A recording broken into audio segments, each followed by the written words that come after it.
Picture this. You're grading your students' writing, and every sentence feels like a repeat of the dog ran, the cat slept, the boy smiled. We've all been there. But guess what?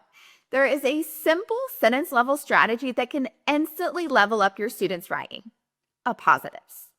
Hey teachers, I'm Tammy, and today I'm going to show you how teaching appositives can transform your students' sentences from basic to brilliant. And I'll even walk you through some sample activities you can use as soon as tomorrow. Let's dive in. So let's start with the basics. An appositive is a word or phrase that renames or gives more information about a noun right next to it. Think of it as a sentence upgrade. So here's a simple sentence. My dog barked.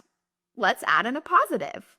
My dog, a loud and scruffy beagle, barked. Now the reader has a clear picture of the dog.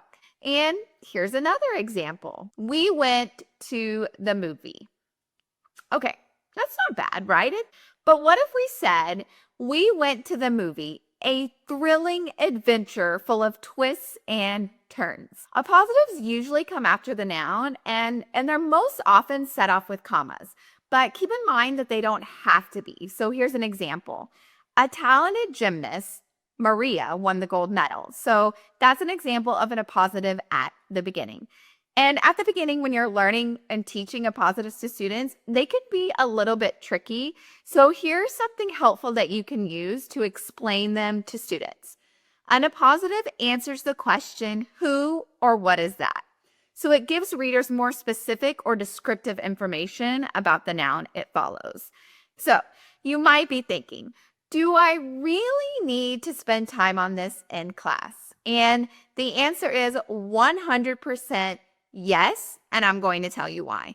First, using appositives is helping students become stronger writers. It's also going to improve their comprehension. When they're able to add clarifying details, they can also understand them. They are going to get better at content writing, specifically for science, social studies, or whatever, topic or theme you might be writing about. And adding appositives is especially helpful for crafting really strong topic sentences and concluding sentences. And those are one of the areas that we know our students really struggle. So teaching these strategies to them is going to be super helpful. The thing is that students are not going to master appositives right off the bat.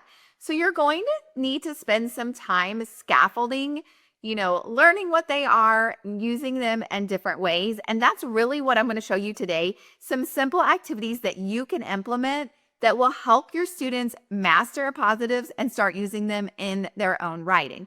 And before I jump into those, I just want to give a little shout out to this book, The Writing Revolution 2.0.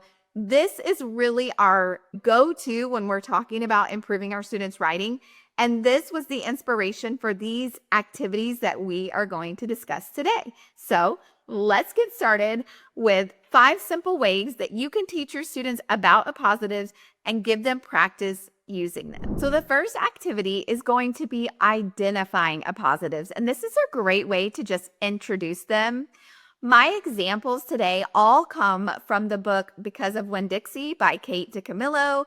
It is a pretty popular book in upper elementary, and so I thought these were great examples. This is what this would look like for a student. The directions are for them to read the sentence and underline the appositive. And as you can see, we've already done that, but if you gave it to the students, it wouldn't be underlined. And this one is Opal, a curious and kind-hearted girl, found a stray dog at the grocery store. Of course, the more examples you can give them and the more chances they have to do this, the better. The second activity is to match appositives, and this can be done with characters and then the appositive that describes them. This is another example from Because of Winn-Dixie. We have the characters over here on the left-hand column, and then over on the right-hand column, we have these different ways that we could describe them. And so you would just have your students match them up. It's important to keep in mind that this doesn't just work for fiction text. You can also do this with any content area that you are working with. It's great to give your students a challenge. The third activity is to fill in appositives, and this is where you would give students some sentences with blanks, and of course those blanks are where an appositive would go. and you can have them come up with their own. Or if you have some students that need some additional support, you could give them a list of possibilities and have them choose one that makes the most sense according to the text. The fourth activity is to brainstorm appositives. And this is where you are going to give the noun, whatever it might be. In this case, it is a character from the book, Winn-Dixie, and have the students brainstorm as many examples as possible. This would be a great group activity to just get the students thinking about it. For this specific example, it says that they need to come up with at least 3. So that would be a great independent activity after you have done the group brainstorm. Fifth activity, if the students are given an appositive, they can write a sentence to go with it. This is going to be the most challenging before you actually have students adding appositives to their own sentences. We have 2 examples here. A dog with a goofy grin, that's what was given to the students. And then we would want them to write a sentence incorporating that appositive in it. The example that a student might come up with for that particular one is Winn-Dixie, a dog with a goofy grin, followed Opal everywhere she went. The other example is a loyal friend from Naomi, Florida. A sample sentence that a student might come up with is Sweetie Pie, a loyal friend from Naomi, Florida, always tried to cheer Opal up.